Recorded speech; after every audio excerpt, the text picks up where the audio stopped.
Hello and welcome to this Planning Skills webinar on place and the 20-minute neighbourhoods. My name's Irene Buteman. I lead the Planning for Place programme at the Improvement Service, and I also work on planning for place with Public Health Scotland as well. Today I'm going to give us a little bit of a context for where 20-minute neighbourhoods sit within Scotland and what is happening around place, what is place and what are place-based approaches across Scotland at the moment.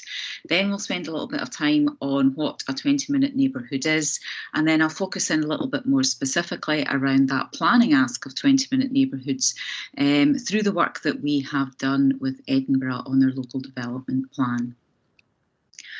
So to begin with, I am frequently asked what is place and what is place-based working, and this is what I frequently go back to. It just explains the concept of why we need to do place-based working. And it's really about the fact that we know every place is different, no matter what scale, be it a street, a town or a country. Every street is different, every country is different. But there are three key characteristics that exist in every one. One is that physical planet, the urban, the rural, the streets, the fields that in planning we predominantly deal with and have our interventions around. The other is people, the social side of a place and how they interact, the communities within that place, and what that culture in that place will differ wherever you go. And then there's the economic aspect and characteristic of a place. So that can be employment, but that can also be investment, our own investment in that place, whether we're renting or we're buying, the investment that's gone into the farmer's field or the pavement that we walk along. There is always investment in every place as well. So those three areas of place interact with each other, and the interventions that any of us have working in each of these characteristics can have either meaningful or at times unintended consequences. When we have an intervention, we can have an impact on the other characteristics in a place. What I mean by that, and a good way of putting that across, is this quote, which I love to use, it just captures it. Obesity, inactivity, and loss of community hasn't happened to us. Rather, we legislated, subsidised and planned it. And what is meant there is not that we intended for these things to happen. It's that we were busy having an intervention in another area, be that the economy, be that to help people, or be that in the physical aspect of a place. And the unintended consequence ended up being an increase in obesity, inactivity, depression, and a loss of community. It was not thinking about those unintended consequences that can lead to the fact that we sit in a Scotland that has the worst health inequalities in the whole of Western Europe. So place-based working is about making sure that we think across all of the areas of a place to make sure that we've put a bit more thought really into what are those unintended consequences, what can we do differently to make sure that those impacts that go across to other areas are positive rather than negative, and negative impacts on the outcomes that we were seeking to achieve. So that means really us all not sitting in our silos thinking about our own interventions into a place, but thinking also about the bigger picture and what everybody else is seeking to do in a place, and getting to grips and understanding who is in a place, what are the community organisations, the anchor organisations that are already there, and what is the impact going to be of one intervention on other areas. This all is nothing new for us in Scotland. It stemmed back from the Christie Commission, coming up now 10 years ago, where we were finding we were spending too much money on going in and dealing with issues that at times we could have prevented happening in the first place with a little bit of forethought on the action and the policy that we were coming forward with. And at that time, the Christie Commission came out with its recommendations on We need to work with people. We need to work collaboratively in partnership. We need to think more about prevention rather than spending a lot of our time and resource on dealing with the issue and the aftermath of it. And we need to look and review at what we're doing and is it working. And it was all within a context of looking at different places and an understanding that that happened in different places. So that sets the context for why we have the place principle. We hear a lot about it. It's mentioned a lot now in the National Planning Framework position statement. And the reason is that a few years ago, the place principle came along because really what we were saying is, we know what we should be doing. Christie Commission report told us, we got the Community Empowerment Act, but we're still not working together enough to think about those unintended consequences. So it really was Scottish Government and COSLA saying, we need to refresh and do a bit more on this, a good bit more of place-based working and realising that that is what it's about, is that collaborative working together to really think through the impacts of all the individual siloed interventions that we could be having and making sure that we're stepping out of those silos. So doing that and talking to others and thinking about a place is a messy thing to do. And I like to think of one of the nodes in the middle there as being, you know, you're sitting there, you're working away, but there's a whole system of things going on in a place. And that isn't easy. And I think that's accepted straight up that it is far easier to sit in our silos and to work away on our own interventions rather than look up. But that is what place-based working is asking us to do. So we find ourselves now at a position where when it comes to looking at place-based working, what is it we're trying to achieve? Well, we're trying to achieve the national outcomes for Scotland. We're also looking to achieve net zero emissions, to work together on how we do that and the changes that that has to every aspect of our everyday life. And then more recently, we've had COVID and we've had the need to recover from COVID. So the rise in the importance given to place, certainly as a result of COVID, with us all realising what's on our own doorsteps and us all beginning to be a little bit more active and using our own places, has really brought it to the fore. And certainly the programme for government for Scotland for this coming year is very clear that there's a desire to build on that, and there's a desire to build on it through place and very much a desire to build on it using 20-minute neighbourhoods as well.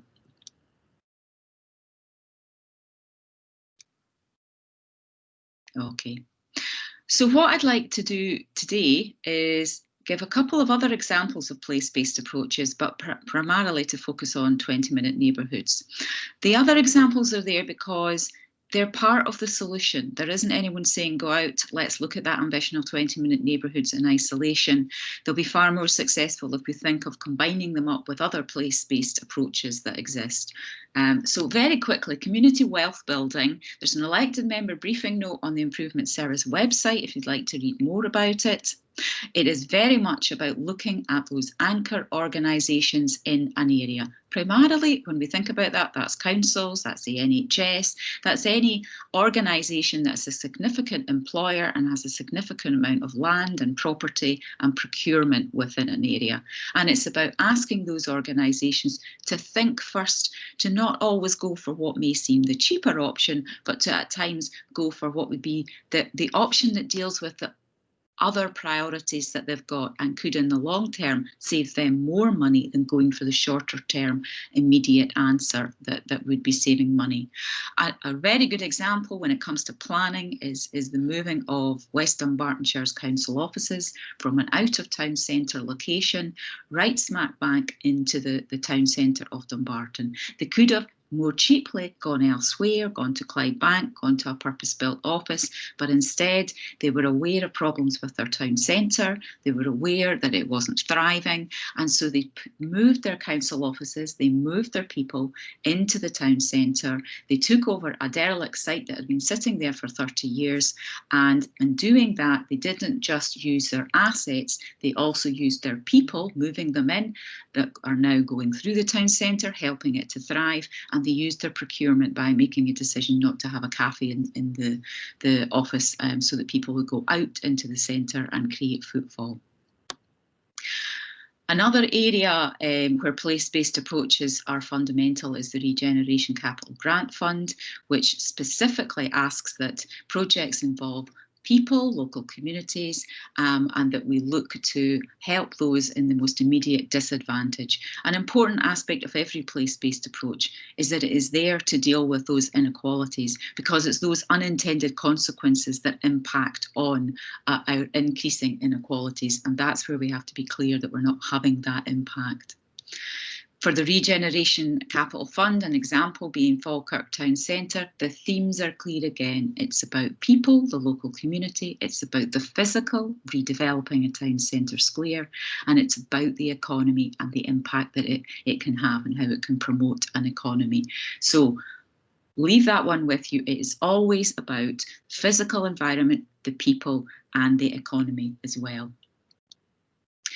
So to 20-minute neighbourhoods, the programme for government has just come out and has been very clear in its support for 20-minute neighbourhoods moving forward to enable healthier living and also to help us to meet our net zero ambitions. It spells out what it feels that it includes around active travel and exercise and access to local services as well. So in Scotland, that leaves us in a position of much debating what we mean by a 20-minute neighbourhood. With Melbourne, and we look worldwide, we look to Melbourne and Portland, who refer to 20-minute neighbourhoods. We look to Paris and their 15-minute city, Copenhagen, 5-minute radius, and then Barcelona, who do away with any reference to time and refer to super blocks. It's really important we don't get hung up with the distance, because the most important aspect is that image on the right-hand side. A 20-minute neighbourhood and how far you can go in 20 minutes, we all know will be different depending on which of those people you are in that image. And so we have to think about what is accessible across all different population groups. So really, for myself, when we come down to it, it's about access to daily services and amenities without requiring a car. And that access to daily services and amenities needs to be considered in the light of all of those different population groups that exist. We have a third of our population without cars, but we have other large percentages of people who are wheeling, who are our ageing population, and we need to be considering those as well when we are thinking about 20-minute neighbourhoods. It isn't so much the timescale, it's about creating a lifestyle where people do not need to get into a car, despite whether they own one or not. So we have Scotland's 4th National Planning Framework, and the position statement is out, and it builds on what was in the programme for government with support for 20-minute neighbourhoods. And it's really clear here where it says that this isn't just for cities, this is for cities, towns and rural areas, and that they will explore those contexts for Scotland. And that's where we are now. We're looking at, we see what others are doing across the world. What are we going to do in Scotland then? And that this is an important aspect. And I think at times is seen as a barrier when people feel it is just a city issue. It most definitely isn't. You can have a rural town and it can be building as a 20-minute neighbourhood so that it is better placed to serve its hinterland and its rural community, so that people do, yes, need to get in a car to get there, but when they get there, they will get more services and amenities that prevent them needing to continue on in that car to access more of what they need.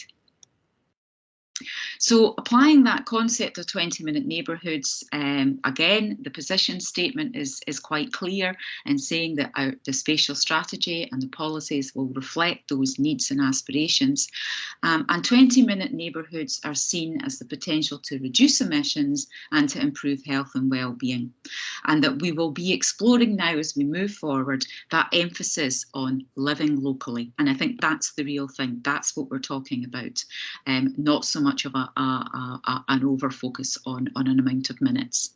And again, reiterated then in it around the fact that rural communities and our towns and cities, and take account of the fact that they have a role in reducing inequality. So there is a focus there on these, about looking at the areas that don't have that equal access to resources and amenities and doing something about that.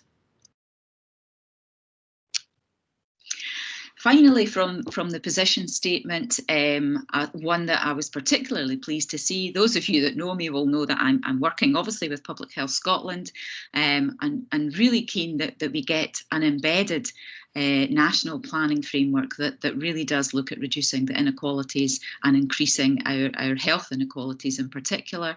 So it does state very clearly the vision will be supported by new and improved planning policies that bring together services and homes, giving life to the place principle and supporting public health and well-being and reducing inequality. That does lead on to something that, and a bit of work really that I started with many colleagues from public health, public directors of public health, heads of planning, COSLA, and probably coming up for 2 years ago now, where we said, but you know, when we look at these improved planning policies, most local development plans across Scotland have the sort of policies of what we deliver 20-minute neighbourhoods. So why isn't that happening then? So if we look at Melbourne as an example of what they are saying are the features of a 20-minute neighbourhood, they're talking about, you know, local shopping and facilities and schools, parks, green spaces, gardens, safe streets, housing, a diversity, walkability, cycling networks, and connections. All the sorts of things that if you look in a local development plan, there'll be policies there already progressing on those topics and requiring them. And the work that we were already doing, looking at the themes that sit behind the place standard. That's a very recognisable wheel as the tool, but there are place and well-being themes that sit behind it, aspirations for outcomes that we want to achieve in Scotland. And we found that as the 20-minute neighbourhood was reaching us from Melbourne and Portland and so on, that they actually mapped across really well, and we mapped them across, and there was nothing missing there in those that have certainly been used across the world, and those that sit in our own place and well-being outcomes that sit behind the place standard. For myself, the benefits of those place and well-being outcomes is how they map across into the behaviour change that we want to see in Scotland in order to deal with the biggest inequality that we have, which is around health inequalities. And health inequalities are one of those foundations as well to then having economic inequalities as well, because if you're not at your best physically and mentally, then your ability to take part in society and work is impacted also. So just taking one theme of moving around and looking at one change that we can make in a place of improving walking and cycling infrastructure. The behaviour change that results in is not just an increase in physical activity, it's more contact with nature, more social engagement, and a reduction in travel costs. That impacts on all of the public health priorities that we are all briefed to deliver upon. And then it maps straight across to the actual illnesses that those living in poorer, deprived areas in Scotland are suffering from more than those of us that are living in the areas that are not classed as SIMD areas. So there's a difference of 26 years for those that are living in those SIMD areas of suffering from obesity, heart disease, diabetes, stroke, cancers, and mental illness. And if we intervene at every level with an ability to think about the three things going round and think about the physical place and how it impacts on people, we can begin to address those inequalities. We can begin to go into those areas and make changes in their environment that therefore have a read across and improve their physical well-being as well, and their mental well-being, and start to reduce inequalities. So coming on to the work that we did with City of Edinburgh Council, we were already at that point of working along with these place and wellbeing outcomes and looking at the value of them when Edinburgh approached us looking at the two scenarios that they were considering for their local development plan. One was that traditional approach, come on to a description of it in a minute, and the other you could easily coined, though I don't think initially they had done, as a 20-minute neighbourhood approach. Honestly, though, I think the whole reason that we're all now calling it a 20-minute neighbourhood approach is because that's what it says in the programme for government. So if that's the terminology that everyone else has picked up and is using across many other sectors and professional bodies, then I'm happy to use that if it's the recognisable thing. So they were looking at the impacts of each scenario on the well-being of people and planet, and we sat and did some work with them, mapping that and coming up with some summaries and recommendations as a result of that. The traditional scenario, and this is when we get down into the nitty-gritty of planning policy and master plans and development frameworks, and the need to perhaps get a little bit more specific, as many development plans do across Scotland, about what it is that we actually want when we're looking at change in an area, was moving from a scenario of low density, semi-detached or detached with large gardens, a limit of mixed uses in an area, and as a result of all of that, a lower critical mass to create the market for services. We can't simply ask developers to build the ability to have shops and amenities if we don't build to a certain amount of density that allows people to walk and get there. Otherwise, they'll get in their car and go beyond the local shop that we've provided for in a development. It'll be too road and car orientated. It's the simple math of, if everything is spaced out, semi-detached, large gardens and low density, it takes us so long to walk to something that we prefer to get in the car. So the 20-minute neighbourhood is at a higher density, and 65 per hectare is not that high. You know, places like Gorgie are at 300 per hectare. It isn't high density that we're aware of not being great, higher density. There is a mix of uses, but that can be encouraged by the fact that you're building to a higher density. There's an emphasis on brownfield in the Edinburgh Local Development Plan, but an acceptance that this completely applies also to any greenfield development also. The importance is getting that critical mass to support services, whether that be brownfield in the suburbs or out on a greenfield site, and an overall desire to reduce car usage in order to get to services and amenities. So what we did was we took the scenario, the two scenarios, and we spent some time running them through against how did each one meet with delivering on our Scotland's national outcomes, and how did they also deliver upon those place and well-being outcomes as well that sit behind the place standard. But an important aspect of that as well was you can't simply do that. You need to think about those different populations, back to that initial image with the people and the differences where we have people that are wheeling, people pushing prams, our growing elderly population. When we're thinking about all of the aspects that make up a place, we also need to do an assessment around all of those different population groups. So that sounds time consuming. I have to say that took 2 afternoons to do that, and the results of it meant that for Edinburgh they now have this report that has very clear set of findings that yes, a 20-minute neighbourhood is a far healthier approach, never mind its contributions to reducing carbon emissions. It does address head on those inequalities in health and well-being as well. But there were some extra aspects that we drew out around. There's a real need to get a density sweet spot. We're not looking to go back to the densities that we used to build to. There's a need to get the infrastructure in first because we're looking at behaviour change here. And if you want to have something like active travel and people walking instead of getting into the car, then we need to be getting that in right up front and be thinking about it. The mix of the type and size of housing was crucial, because if we're looking back to the initial aims of 20-minute neighbourhoods, this isn't just about the walking in a certain distance. This is about the sort of community cohesion that we're seeking to achieve, that living locally and creating better places for communities. And that mix of housing type and size was felt crucial in order to get a mix of social people, a mix of ages, and an ability to age in place. One of the aspects that came through from Melbourne as well was that ability to not have to move 3 miles in order to get a house that was suitable for you to live in as you were aging and progressing through life.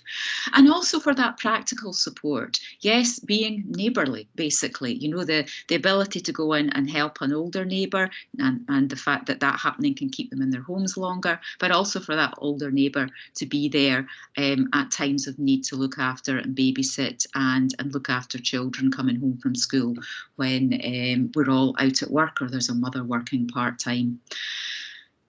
The critical mass was important, as I've said, but very, I was delighted that this came through. It required good design to ensure that that was happening. So that comes back to our placemaking that as planners, we're very familiar with. If we don't design it well, then it doesn't mean that that social contact happens. It doesn't mean that people want to step out their door and walk if in order to do so, we've designed it so poorly that they don't feel safe and it doesn't feel welcoming. So design continues to be very important within that.